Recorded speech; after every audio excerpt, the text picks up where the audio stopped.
As you Cowboy fans know by now, Zack Martin, as expected, announced his retirement the other day. Good for him. Great career.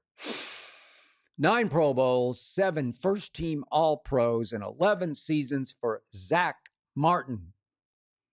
Obvious first ballot Hall of Famer Zack Martin. I mean, this right guard was even better than the deodorant has always been. What's more, for 10 seasons in Dallas, Zack Martin started in an offensive line that featured another first ballot slam dunk Hall of Famer.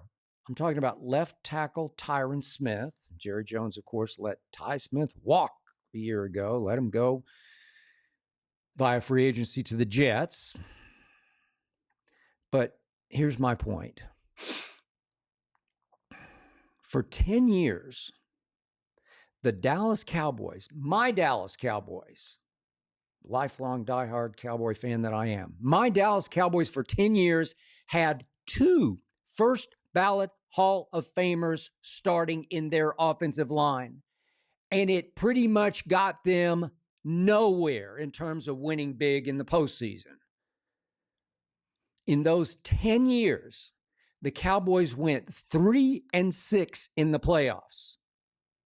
That was the second worst playoff winning percentage in the NFL over that span. Second worst.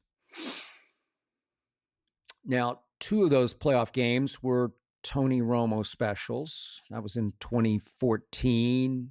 You'll remember a controversial home win over Detroit. Don't get me started. And an even more controversial loss at Green Bay. Don't get me started. Dez caught it. We should have gone on to play Seattle at Seattle in that NFC Championship game in 2014. And we already had beaten Seattle in Seattle that regular season in 2014. But we lost to Green Bay. I can't change that. Then in 2016, Dak took over, of course, for Romo. And with 2 first ballot Hall of Famers blocking for him, Dak Prescott proceeded to go 2-5 in the postseason. That was the worst playoff winning percentage in the NFL over that 8-year span. The worst, 2-5. So the moral to this story is 2 all-time great offensive linemen can't overcome deficiencies at quarterback and at head coach, and especially at owner.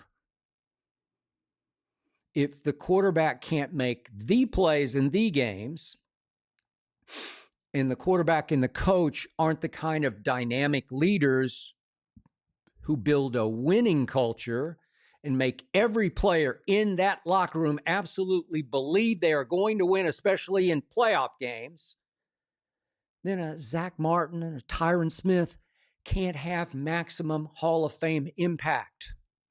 Now, I always heard that Ty Smith was a quiet leader, that Zack Martin was an underrated leader, but neither was publicly outspoken.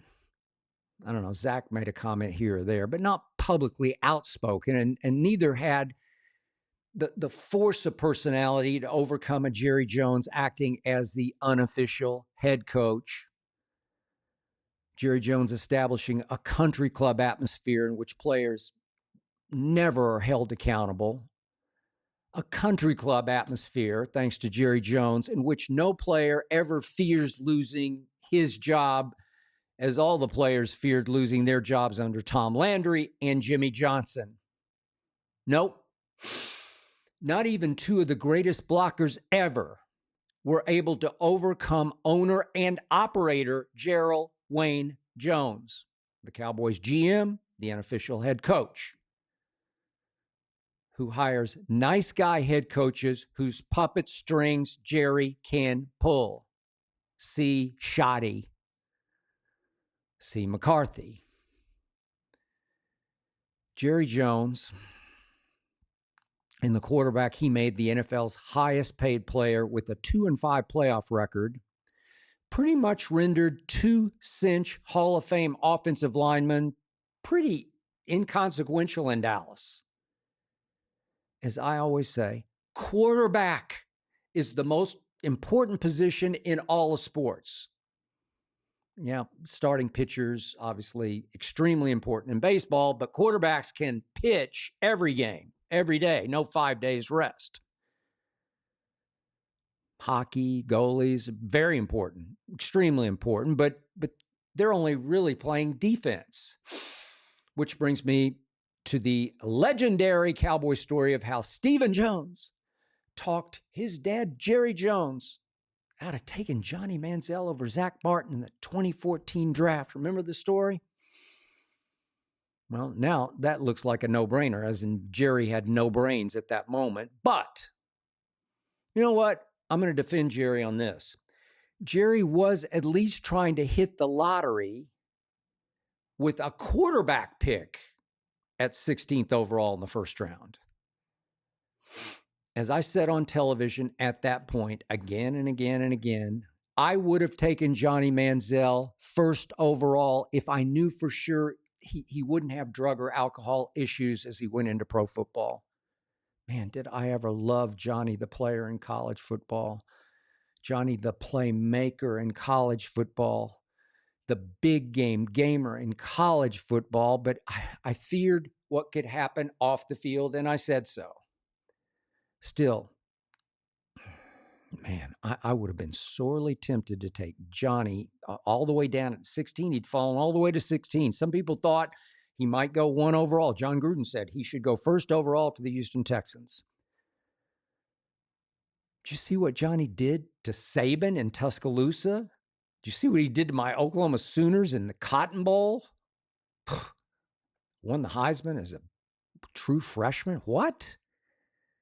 I think he was there a year. Maybe he was a redshirt freshman. I can't remember. But he was a first freshman winner of the Heisman. Lord have mercy. Johnny football was an instantaneous force in college football. If Johnny could have avoided his off-field issues, trust me, he would have been way more valuable in Dallas than Zack Martin ever was. I mean, think about this. A clean and sober Johnny football as a Dallas Cowboy, you could forget it. Look out, NFC Championship game. Here we come. I know, I'm dreaming. So the Browns did trade up from 26 to 22 to take that falling Johnny Manziel in that 2014 draft. Johnny had nothing but issues in Cleveland. So Stephen Jones was right. We took a first ballot Hall of Fame offensive guard out of Notre Dame, which pretty much got us nowhere.